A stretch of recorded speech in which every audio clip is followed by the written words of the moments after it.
back. We have the next session coming up entitled Should we recommend HRT to perimenopausal women with multiple sclerosis? This is a roundtable discussion. So first speaker, Louise Newsom. She is a GP and a menopause specialist, quite revered, I think, by many. She's an advisor to the NHS on the clinical steering committee for the NHS England's Menopause Improvement Programme.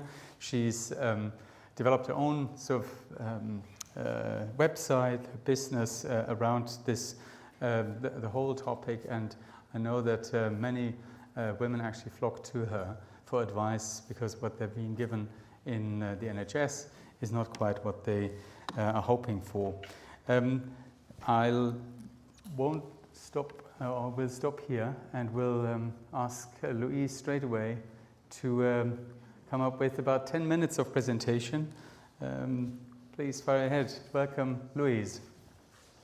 Thanks very much. I'm really sorry I can't be here face to face, but I hope you can see my slide and I hope I can engage you with some information. So I'm just going to talk for 10 minutes about should we recommend HRT to perimenopausal and menopausal women with MS.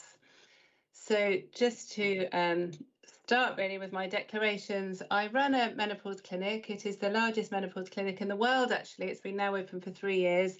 It's a private clinic because myself and the 72 clinicians that work with me can't actually find work in the NHS, not because we're bad, it's just because the provisions are so poor for good quality menopause care in the NHS, and hopefully this will improve with some of the work I'm doing with them. I'm also have a not-for-profit company doing research and education, and we've developed an educational programme that's been downloaded by more than 14,000 healthcare professionals over the last 3 months. I also run a free app, and I'm the founder of the Menopause charity. I do have one declaration, however, which is that I actually take HRT. If I wasn't taking it, I wouldn't be here now, and I would have given up my job because the symptoms affected me so much. So I just wanted to hone in really on a patient, because at the end of the day, it's a great privilege being a doctor, and it's the patients that I learn the most from. I also, to add, that I have a background of hospital medicine. So I'm not a gynecologist. I've got MRCP. I was a hospital physician, and then I changed into general practice for 15 years. So I look at menopause as something that will help reduce future disease as well as improve women. So this is a lady, obviously this isn't her picture, but this is a story of a lady I saw a few months ago in my clinic, 49-year-old, worked as a gym manager. She was having vasomotor symptoms. She was changing her clothes several times a day, having memory problems, forgetting passwords at work, losing her keys, very poor sleep. She was having early morning awakening, very intrusive thoughts, very scary thoughts at 4 or 5 in the morning.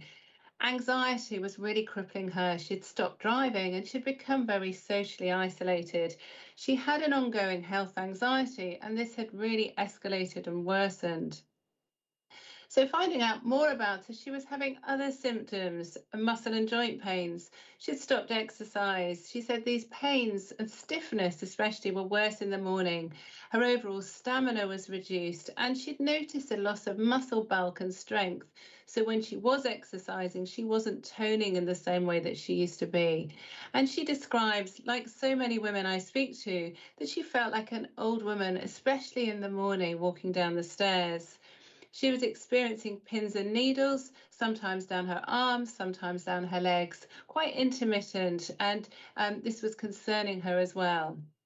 She had reduced libido, and quite frighteningly, actually, a lot of women I speak to in my clinic haven't had any penetrative sex for many years, and she described she felt numb from the waist downwards. She had a lot of vaginal dryness and soreness, and she said sitting down for long periods of time were very uncomfortable for her. She wasn't able to ride a bike, and sometimes she wasn't even able to wear underclothes. She was also experiencing many symptoms related to her urinary tract, so stress incontinence, increased frequency of micturition, and she'd had numerous antibiotics for recurrent urinary tract infections. So looking at her past medical history, in 2016, she was diagnosed with fibromyalgia. In 2017, she had a frozen shoulder. In 2018, she was diagnosed with MS. 2019, she was diagnosed with raised blood pressure, and that was a concern for her because she had a family history of cardiovascular disease. Year later, she had a DEXA scan and she was diagnosed as having osteopenia, and she had a strong family history of really quite severe osteoporosis. And then this year, she'd been diagnosed with long COVID. What's very interesting for me as a menopause specialist is that she'd seen numerous healthcare professionals, and no one had asked her about her menstrual cycle or whether she was still having periods. And in fact, when I asked her, her periods stopped 2015, and she said she'd been in really good health until this time. And since her periods stopped, you can see that her health had declined. Obviously, you can't say that it's definitely related, but it's very prudent to ask, because we know from after her period stopping, she would have had low hormones. And she'd been asking her GP several times about whether she could take HRT to try, and she was just told it was too dangerous. So the menopause obviously affects all women. The average age in the UK is 51. The perimenopause is when hormones start changing and menopause symptoms occur, and it can occur for many years, sometimes a decade or so before the menopause. But 1 in 100 women under the age of 40 have premature ovarian insufficiency, so early menopause. So this means there's many perimenopausal women in their even teens, but certainly 20s, 30s, and especially 40s. The life expectancy of women, thankfully, is more. It's 82. So it means around a third of a woman's life is spent postmenopausal. And this is important because it means we have low hormone levels, not just estradiol, but testosterone too. And there are health risks with the menopause. So rather than thinking of it something that just causes a few symptoms, we need to think about it as a long-term female health deficiency syndrome with health risks. Estradiol gets everywhere, all over our bodies, as every single cell in our body responds to estradiol. And there's no surprise then that there are a myriad of symptoms, many of which this patient has been experiencing. So you might say, well, why worry about it? It's a natural process that we all go through. Well, women are needlessly suffering. I have around 10,000 women who are waiting to see me in my clinic, and we see 2,500 women a month. These are all women who are really struggling with their symptoms yet can't get help. Many of them have given up their jobs, many of them, their partners have left them. Every week we see extras, women who are suicidal because of the way their hormones are affecting them. But also, it's not just about women suffering, it's about the health risks that are causing personal problems, but also economic health problems as well, the costs of treating osteoporosis, heart disease, and so forth. The longer a woman is without her hormones, the more these health risks are. So living without our hormones actually isn't natural, the same way as living with hypertension is not natural. So what are the health risks? They're as long as your arm because of the way estradiol affects our bodies. But we know that osteoporosis affects 1 in 2 postmenopausal women. Women are more likely after the menopause to have hip and joint replacements for osteoarthritis. Sarcopenia, this loss of muscle mass, is very important, especially when we're thinking about MS. Autoimmune diseases increase, cardiovascular disease. A woman is 5 times more likely to have a heart attack after the menopause. Metabolic changes occur, so leading to increased risk of obesity, type 2 diabetes. Dementia, as you know, is very common. Clinical depression as well is far more common after the menopause. And COVID severity, because we know estradiol works very well as an immune modulator. Probably MS severity as well, but there's very little research done about it. So how relevant are MS and hormones? Well, we do know that most women's first MS symptoms begin during the mid-reproductive years, and the menarche and postpartum period can trigger relapses, so times when there's a shift in hormone levels. And the symptoms of MS often worsen during the menopause. I've got many patients in my clinic who have had MS for a few years, a lot worse during the perimenopause and menopause, and many of them have actually improved with the right dose and type of HRT. We also know that MS severity has been shown to be worse after a surgical menopause, and also women who are young with an early menopause. And the symptoms that often worsen MS patients, there can be any, of course there can, but symptoms such as urinary symptoms, poor sleep, cognitive impairment, and mood changes.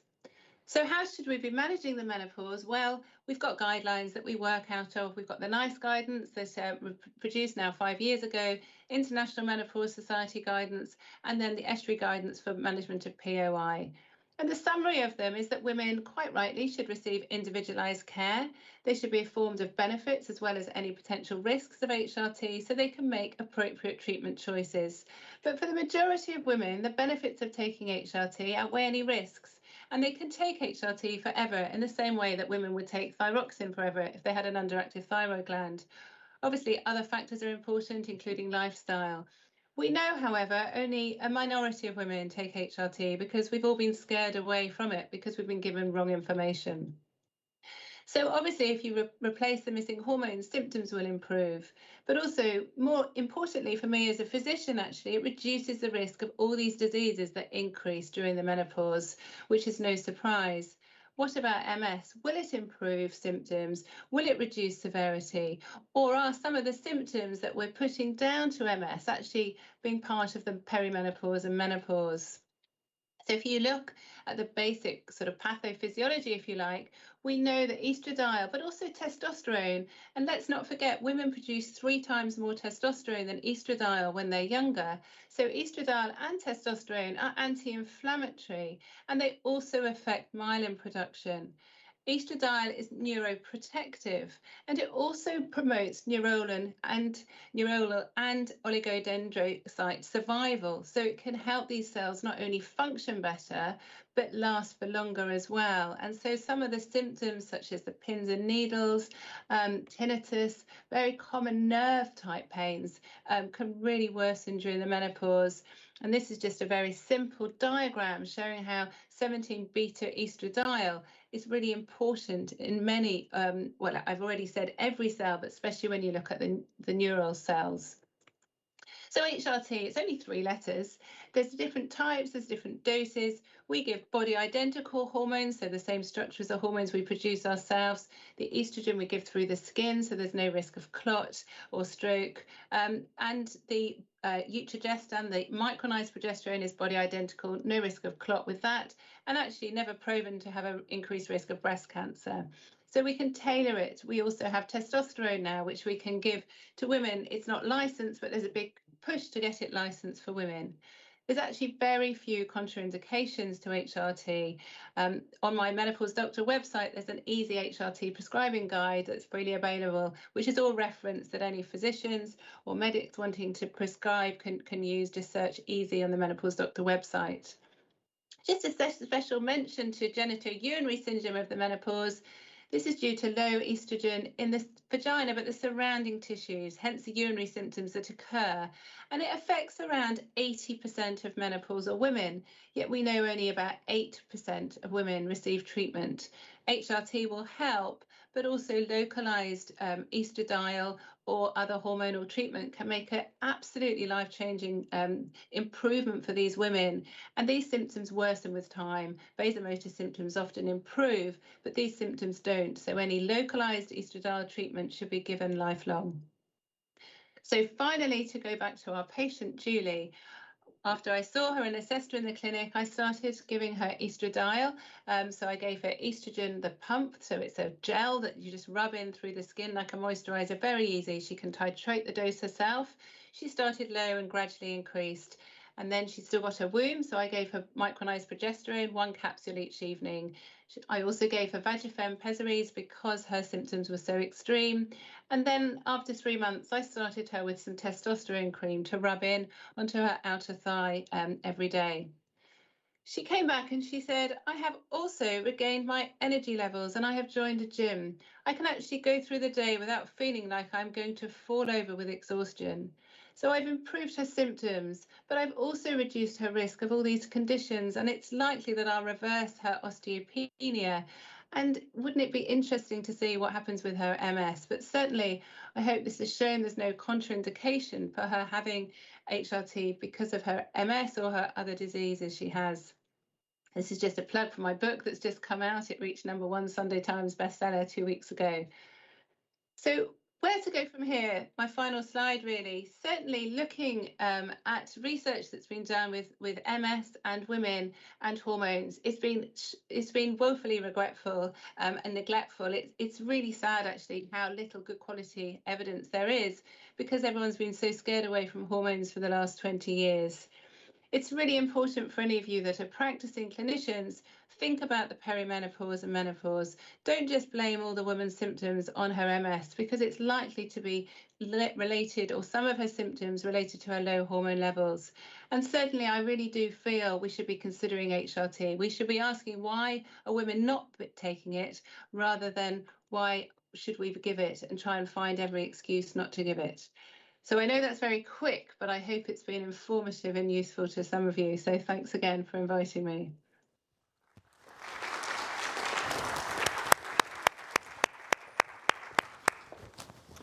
Thank you very much, Louise. I think we'll just move on straight to the next speaker, who's Ruth Dobson. She has just been promoted as a reader in neurology at Queen Mary, so our institution, and she will speak to the same subject from her perspective. So thank you very much for asking me to come and talk today as part of this round table. And as Klaus said, I'm a neurologist. I'm not a menopause expert. So I'm going to talk about things from a slightly different angle. So these are my disclosures, none of which are really relevant for today's talk. Excuse me. So when I started thinking about what to talk about today, I think a good place to start is actually the epidemiology of MS. And the epidemiology, as we all know, is changing. The sex ratio of MS was around 1:1 in 1900, and there's been this almost exponential increase in MS in women particularly. And whilst the relative increase in women prior to the 1940s was thought to be related to improving healthcare access, I don't think this holds true anymore. We also live in a time when there is an ageing population. So, people are living longer, and people with MS are living longer. And actually, currently it's estimated that around 30% of women with MS are either menopausal or perimenopausal, and this is only going to increase. As was illustrated by the last speaker, menopause is something that happens to all women, and as we're diagnosing women in their 20s, in their 30s, all of these women will go through the menopause at some point during their MS journey.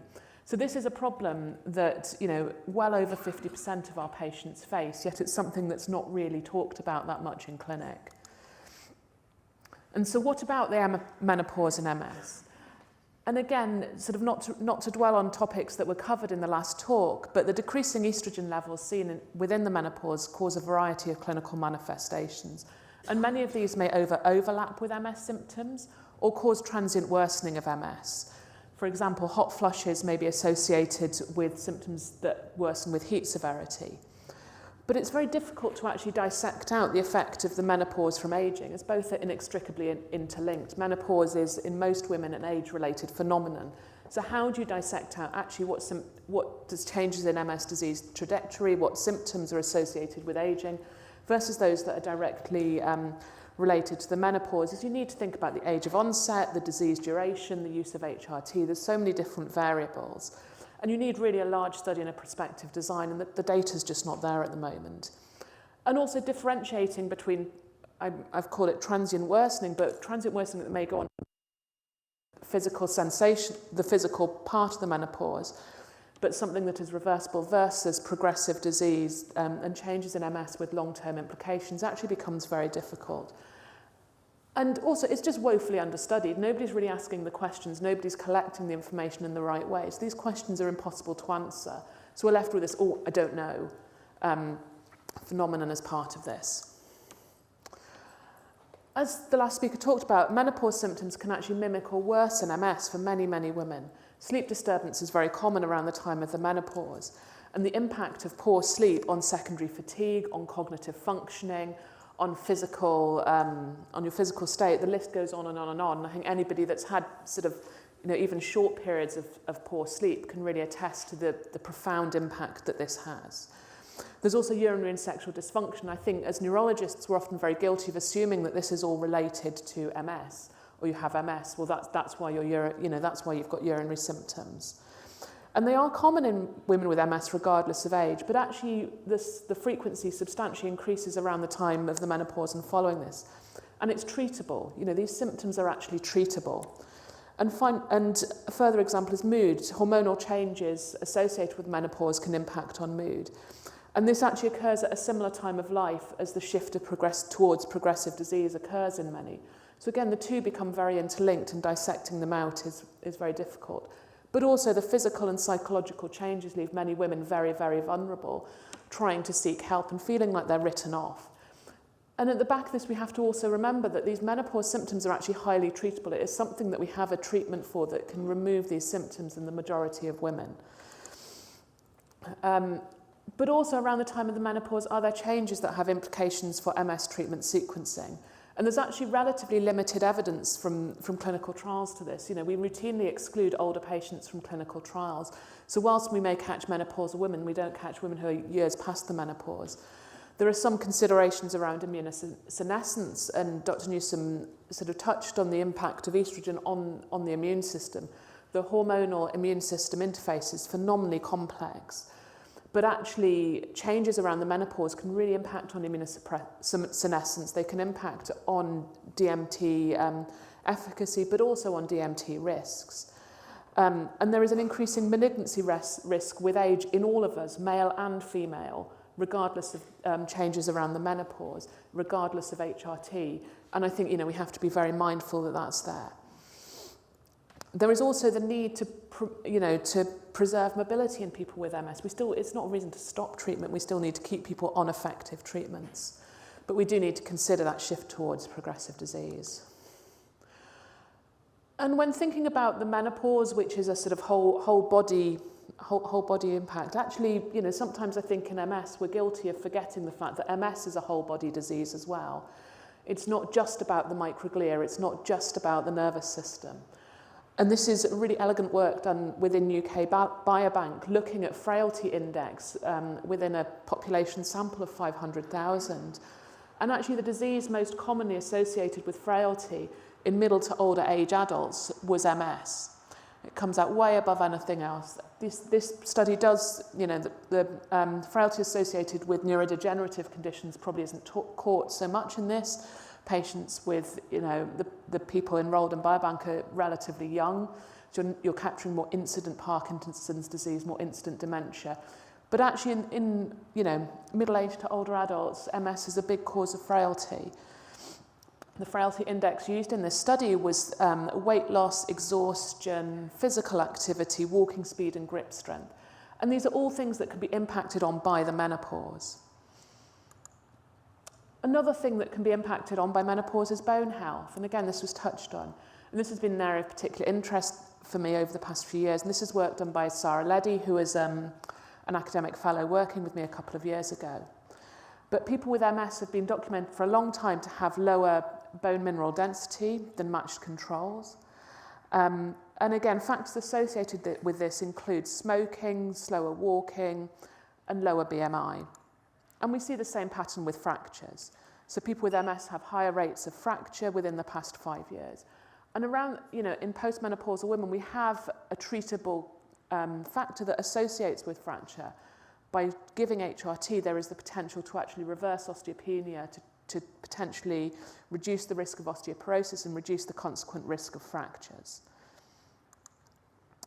And so I thought I'd put a couple of slides in HRT, but my disclaimer is I'm a neurologist. I'm not an HRT expert. So it's really headline take-home messages. HRT, I don't think is risk-free, but I think probably we are too risk-averse. I think we have to be honest with people about what the risks are. Denying risks when they are present is not necessarily the right thing to do. But I think we are too risk-averse, and I think that, you know, actually we need to give people a choice. You know, our patients are able to make these choices about their body. By not giving people a choice, we're doing them a disservice. So there's been very large studies around menopause and around the risk of malignancy following menopause. This is one of the largest studies, and what it showed was that there is a substantial risk, or an increased risk, I should say, of breast cancer with HRT that goes up the longer that you are on HRT. And there's also a risk of cardiovascular events with the use of HRT. But the really important caveat is actually this has no impact at all on mortality. The breast cancer that you see with HRT use tends to be very treatable. It tends to be hormone responsive. It tends to be in the sort of most favourable category. Again, seeing an increase in vascular events, but actually there's no increased risk of mortality with these. And HRT formulations have changed over the years. These studies are a few years old and they were done in the first HRT formulations that were available. Our treatment has become far more refined, it's become far more personalised and tailored to individual patients. So whilst we can't deny these risks, we can say that actually the treatment has improved over time and that there's no increase in mortality. So what about evidence regarding the use of HRT in women?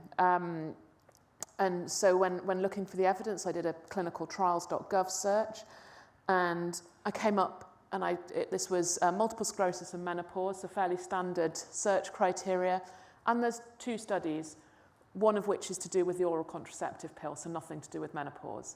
So there is 1 clinical trial that has happened regarding multiple sclerosis and menopause. Given that this is something that more than half of our patients will go through, I think this is, pretty woeful, really. And so the 1 study that there is was looking at a hormone receptor modulator. It was an 8-week randomized double-blinded study, and it was looking at HRT to control or to alleviate menopausal symptoms in women with MS, and had some secondary outcomes around MS disease activity. The study was presented at ACTRIMS in 2020. It's currently undergoing revisions for publication, so the data's not quite out there yet, but it's shortly to be published, I believe. And they actually showed they had exceptionally good recruitment. Over the course of the entire study, they had 1 dropout, which is pretty remarkable for clinical trials. Particularly when you have menopausal women with symptoms on placebo. People still stayed in the study, highlighting the importance of the study to our patients. And though all favoured the treatment group, there wasn't the power. And this isn't surprising. It had about 10 people in each group. But I think we do need to do more studies. There is an urgent need for this. And there's an urgent need for this both to cover menopausal-related outcomes, but also to cover MS-related outcomes. So my conclusions really are that we really need more advice and we really need more evidence, particularly in the field of MS. There's an interaction certainly between MS and menopause in terms of symptoms and possibly with MS disease trajectory, but we can't answer that definitively at present. Menopausal symptoms are very treatable, but we don't know if treating these influences the trajectories. There are risks with HRT, but overall mortality doesn't change. And actually, we need to have the informed discussion with our patients. If you don't talk about these things, nobody will volunteer them, and the current situation will just continue, where people feel unable to talk about their symptoms. People are told, oh, well, your symptoms are getting worse, it's probably your MS sort of progressing. And actually, they have a very treatable and reversible cause of these symptoms getting worse that can lead to really quite substantial impacts on quality of life for patients. So we need to be talking about this. And I was just saying to Bonnie earlier that things have really changed around pregnancy and MS, one of my other interests, that actually now we're having more and more conversations. But now we need to sort of expand this across the reproductive health of women and actually start talking about menopause and menopausal symptoms. So I'll stop there for now. So, thank you.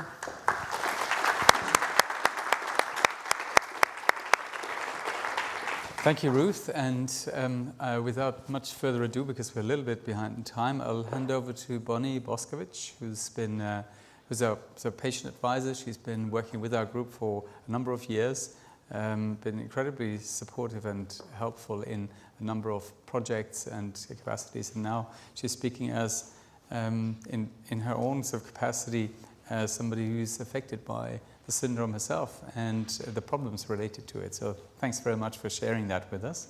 And then I'd say we sit down over there for the rest, Ruth and I. So, firstly, thank you so much for this opportunity, actually. I've never done this before, so please forgive me if it's a bit... but what I'll start with is a bit about me and why I'm here. So I'm 52, I'm married with 2 kids. I was diagnosed in 2007 when I was 38. My kids were 18 months and 4, and it was devastating beyond belief to be given that diagnosis as a young mum. But I was with Gavin, and at that point, the only treatment I could have, according to NICE guidelines, is a trial. I mean, the only thing I could do is a trial. So I was on a trial for 9 years. I was really pretty well. Very few incidences of anything. All okay. And so then the trial ends, I'm 47, and I change my medication. I go on to cladribine. I find out I have latent TB. I have latent TB treatment. Anyway, it's all a bit, and I was very depressed during that year. And I put it down to changing my medication. My son, who was 14, was in a real state, and I wasn't great. And I went to my doctor. I didn't even think there could be any kind of perimenopausal issue going on. And she was very happy to prescribe sertraline. And I didn't for a number of weeks, and then I did. And I think psychologically it helped immediately, but it was very numbing kind of treatment, really peculiar. Anyway, I stayed on that for a couple of years. And so I was okay, but then age 50, I think perimenopausal symptoms, okay. I can't remember anything, although I remember a consultation with Gavin, my neurologist, when I was about, 46. He said to me, are you having any perimenopausal symptoms, like vaginal dryness? And I said, no. And he said, think about HRT. I don't think women should suffer. And that stuck in my head. That really did. Anyway, so age 50, I have my first routine mammogram, and unfortunately they find breast cancer. So one of my immediate thoughts is damn it, I cannot have HRT now, which I now realise is a myth. But anyway, the treatment was very quick, efficient at Bart's. I'm fine, really okay. But I notice, you know, so that was 2019. It was really good treatment with Bart's. My MS is stable, not an issue. And then I do feel some kind of, let's have a look. So in terms of perimenopause, I don't know if I had any symptoms at all. After age 51, around 51, I think, so this is 2020, I begin to get real numbness or pressure in my head daily. There's also the pandemic going on. I just put it down to that. I have difficulty sleeping, I think, yeah, pandemic. Constipation, bowel problems, I think MS.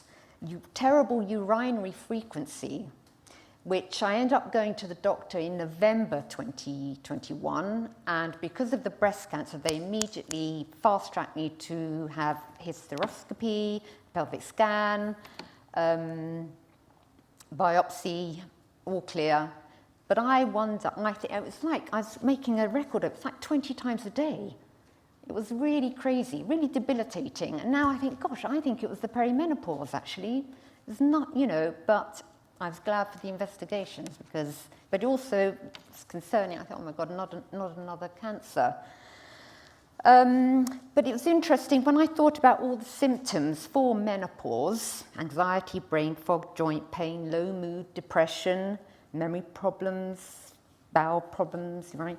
It's all in the MS world as well, sphere, which I probably have, but I tend to ignore. I kind of, maybe foolishly, I think I'm pretty well. So even things like skin crawling is a perimenopausal, and I thought that's nervy, that'll be MS, that's okay. Head pressure, MS, bowel MS, whatever.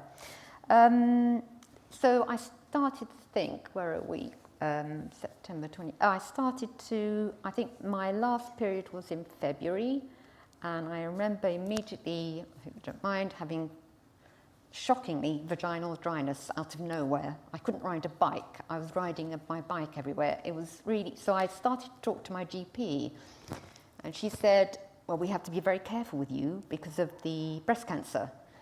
So she gave me emulsifying ointment and hydrocortisone, and it did very little. And I went back to her and said, can I have a blood test for my hormone levels? And she said, well, you know, you can, but it won't really show anything. Anyway, we have to be really careful with you because of the breast cancer. And it was a mantra. I went back with really, really low energy. I'm on modafinil for low energy fatigue in the MS, but really wiped out. And she said, right, we'll look at thyroid function. I said, what about, you know, kind of menopause, perimenopause? No, you know, we have to be really careful with you because, and it was a mantra. Really, really frustrating, really affecting my quality of life, my family's quality of life, let alone my, you know, it's debilitating. So then I decide to go private, something I've never done before. I've had exceptional treatment. It's not just because you're here, but with, you know, MS Bart's amazing. And also the breast cancer treatment at Bart's was fantastic, absolutely amazing. So I went to a private clinic and I was really nervous because I thought my cluster of MS, breast cancer, it'll be blank, point blank, no, there's nothing for you. And I felt really quite, I mean, I haven't been there yet, but I'm devastated that actually this is my life now. Geez, oh my God, I'm only 52, it's nothing. So I make an appointment and we go through everything, type of breast cancer, etc., all the medication treatment I'm on for MS. And she said some magic words, which is, Bonnie, you have so many options. I could not believe it. And we spoke at length, and I said, I do have a real anxiety about approaching my GP because there's been even to have a discussion, it just doesn't happen. And she said, do not worry, I'm going to write to her with my permission. If she says, no, I'm very uncomfortable prescribing this to Bonnie, I write again. And in the end, and she said, in the end, you can come to me and we will prescribe it and I will pay, and I'll pay for it. So that was, it was great. I waited for the letter, I saw it, I didn't action, I knew it had been sent to my GP, I was nervous, a real anxiety, and yet I'm quite a hardened, experienced patient now with MS, with breast cancer, I really am. I mean, I'm not kind of hard-ass, but, you know, I kind of will, know what I can expect reasonably. And so I did. I made an appointment. Of course, it's all telephone consultations, which isn't always easy. And I went to another GP in my practice, and she said, yep, I've seen the letter. Yep, we'll do this. And I did say, what about the testosterone, which is what the GP at the clinic, private clinic, had suggested. And she said something about not being licensed yet. So I'm going to approach that soon. It's on my list to do. But yes, she prescribed me Avestin for vaginal dryness, which was instantaneous. And it's so bizarre. And I even just kind of, whatever. That was instantaneous. And then estradiol,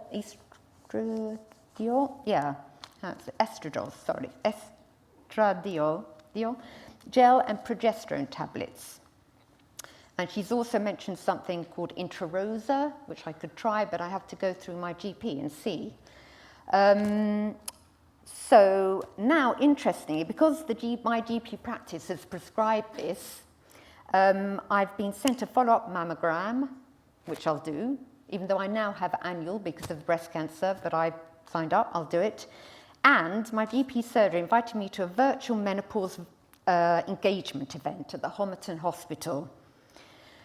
I think I've only been put on this list because I have been prescribed HRT, which I think is outrageous, actually. This should be given to women at 45, earlier. But that's the whole, to inform them. And overall, I think my take from all of this has been the lack of education. Perhaps in the GP clinic, well, definitely. And me, and also, talking to my female friends, we're all mothers in our early 50s, and we started to discuss menopausal problems. And many of them have actually gone to private clinics because their GPs have been so reluctant. And it's really frustrating, really, really frustrating. And also, just at the end, I'd like to say, it's Dr. Louise Newson's clinic that I've been to. because she's really major in the kind of the mum world or whatever, female world, early 50s. That's the place to go. Really, there's no price on that and what it can give you. So there we go. That's it.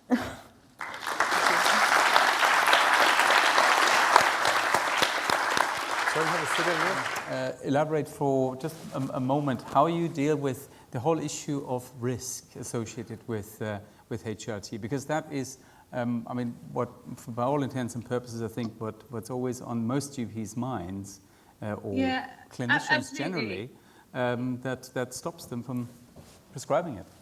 Yeah, and actually it's really interesting. So I touched a little bit, Ruth touched on it as well, but what we have to understand is that the HRT we prescribe now, so body identical HRT, actually doesn't have risk associated with it. Even with the older types of HRT, the slides we saw about cardiovascular risk and breast cancer risk, it's not statistically significant, this increased risk of breast cancer. And when we look at the study, the WHO study that came out 20 years ago that made us all, women, healthcare professionals, media, scared of HRT, it was linked to the press too early. The analysis wasn't done properly. It actually, if you just take a step back and think, how can estrogen cause breast cancer? Because if it did, young women would have breast cancer and older postmenopausal women would have less breast cancer, and of course it doesn't. We know that in the WHO study they used oral estrogen, and that's metabolized often to estrone, which is quite pro-inflammatory. It's quite a nasty type of estrogen. The estrogen we use now is the transdermal 17-beta estradiol. Estradiol is anti-inflammatory, so it has all these disease reductions. The cardiovascular risk is actually, when you look at it, it's more with the synthetic progestogens and probably with some of the oral estrogen. We know that women who have estrogen-only HRT, even the horse's urine HRT that was used in WHI study, have a 25% lower incidence of developing breast cancer. And estrogen used to be a treatment for breast cancer. So it's not as simple as saying that, oh, it causes. And also, we also know, as Ruth eloquently said, is that women taking HRT have a lower risk of mortality from breast cancer. But I think what's happened is, it's always about risks, risk. No one talks about benefits. Yes. Or do they talk about patient choice? We've now got the nice guidance about shared decision making. Yeah. So me as a healthcare professional, who I'd like to think knows the evidence, is one thing, but me as a patient, when I was working as a GP and perimenopausal, I couldn't remember the names of drugs. I couldn't function. I couldn't work very well. I was getting back-to-back migraines, and I was very tired. I was very demotivated. I was shouting at my family and my poor husband. So actually, even if someone said to me, Louise, your risk of developing breast cancer is 10 times higher if you take HRT. But what HRT will do for you is reduce your risk of heart disease, osteoporosis, diabetes, dementia, and actually it will enable you to carry on working as a doctor. What would you like to do? Yeah. Thank you so much. The question is obviously this. We've talked about essentially the desert of no research or too little research. You pulled that up, so it was 2 studies. From what you're saying, Louise, or perhaps you can come in there as well, do you actually require further research into the risk in order to guide further treatment, or are you kind of happy with what's already out there? It's definitely out there already. We know that we have good quality evidence. NICE guidance is very clear. The NICE has been updated, but it's only going to say the same. Even if you unpick the risky evidence, it's not really a risk. It's not statistically significant. Taking a calcium antagonist has a higher risk of breast cancer than taking HRT. Drinking 2 glasses of wine a night has a higher risk of developing breast cancer. Okay. So we don't need to worry. We need to just think about, we can reclaim our own hormones, actually. So no, research urgently needs to be done. And it's really sad to see the lack, especially in MS, because I have quite a few patients who have MS who come to the clinic. And they, especially with estrogen, but also with testosterone, their muscle strength improves. Many of their symptoms improve. Quite a few of them actually haven't needed the heavy-duty medication that had been offered to them by their MS specialist. Okay, thank you.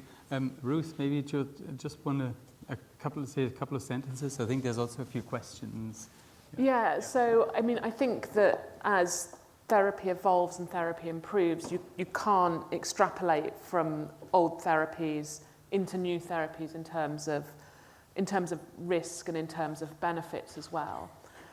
And I think that sort of drug safety is actually incredibly complex. And I think that probably we always need more evidence. I think we always need more evidence, but that's not a barrier to prescribing and using these drugs.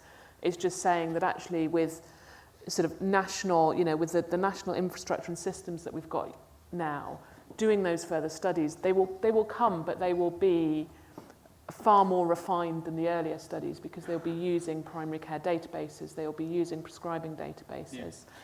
Yeah, I mean, that was first thought, obviously, because there's very large data collections out there that could be tapped into, right, in a sort of audit type of fashion. There was a question over there first, and then you, Giles.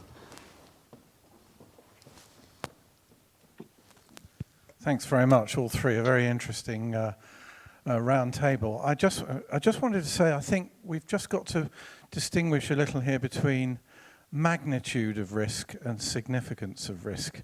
And Ruth, you slightly slipped up and then caught yourself by using the term substantial. And in fact, it isn't substantial. It's a very tiny risk.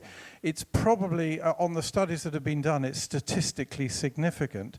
But in terms of the NNTs to get one extra case of breast cancer or the relative risk, they're very, very small numbers. And I think that's the key thing to emphasize.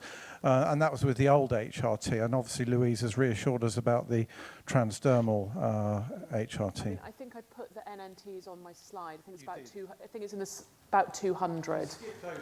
Yeah, number needed to harm is about 200, so it's very small.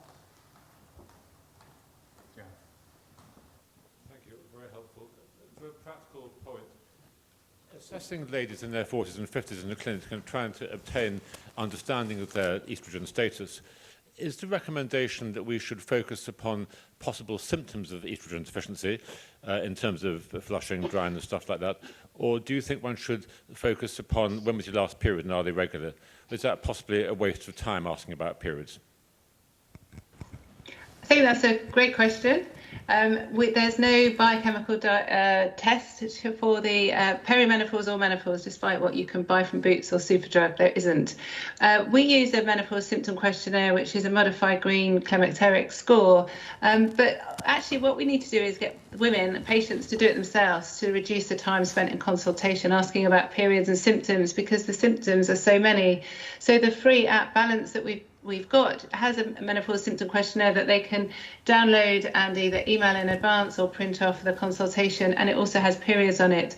So if they do the health report, you've got all the questions, because actually it's quite tedious and takes a long time to say to women, are you having hot flashes? Are you having night sweats? Are you having muscle and joint pains? Are you feeling low in your mood? It takes 2-3 minutes out of a consultation, whereas if they tell you, and actually for women they put it together. So as Bonnie was saying, pins and needles is formication that happens.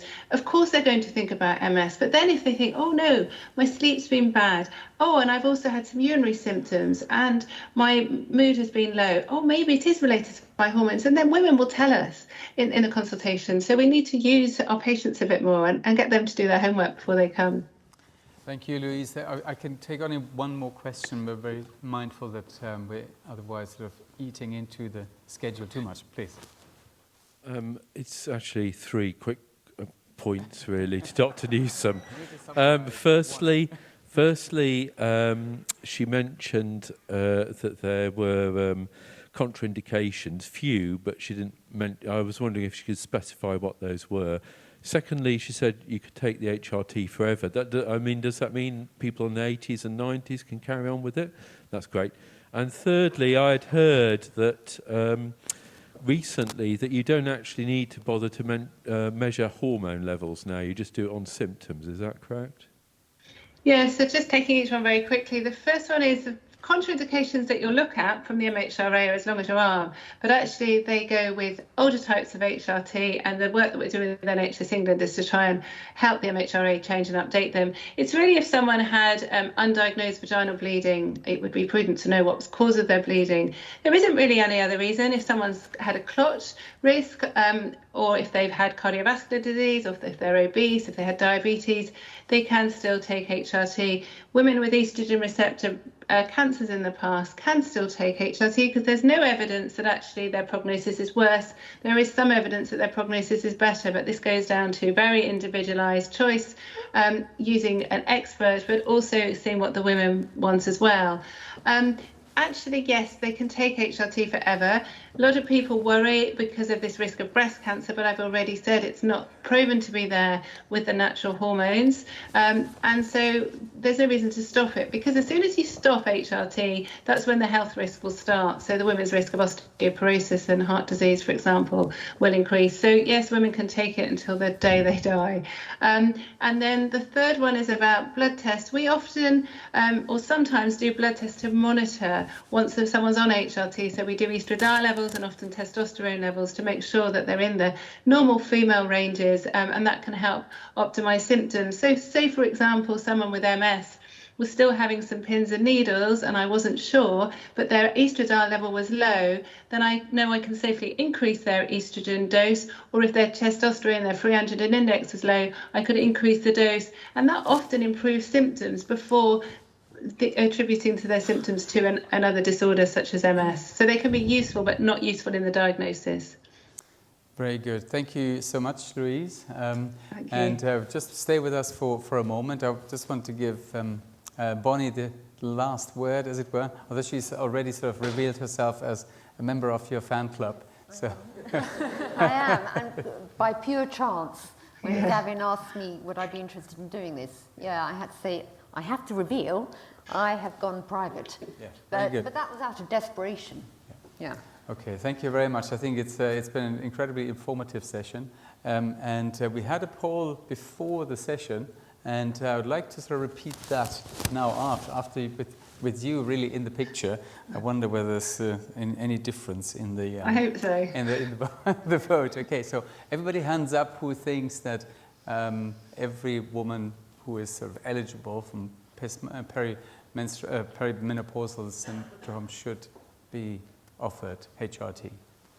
Direct. My goodness, that looks great. Yes, so really. I can't see. I texted earlier that this may become a practice-changing session, so this is wonderful. Thank you very much, Louise. And I therefore close this session. Thank you. Thank you for have a good inviting day. me. And would hand over.